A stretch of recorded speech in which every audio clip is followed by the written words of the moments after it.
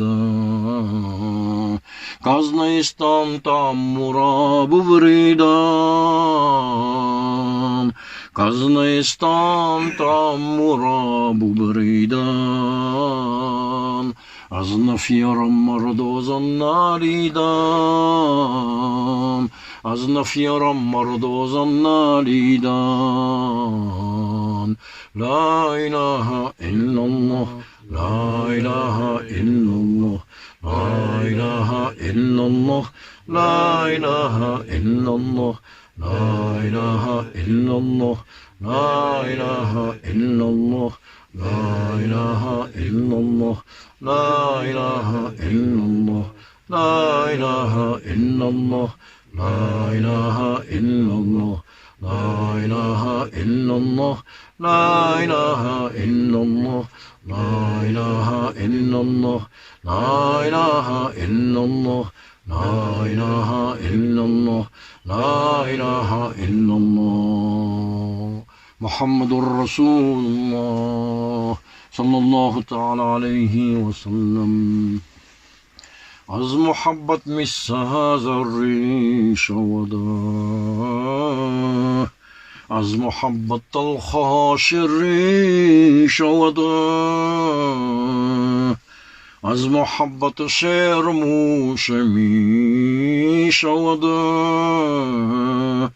از محبت دیوهور می شود از محبت نار نور می شود لا اله الا الله لا اله الا الله لا اله الا الله لا اله الا الله لا اله الا الله لا اله الا الله لا اله الا الله لا اله الا الله محمد رسول الله صلى الله عليه وسلم اللهم صل على سيدنا محمد ربنا آتنا في الدنيا حسنة وفي الآخرة حسنة وقنا عذاب النار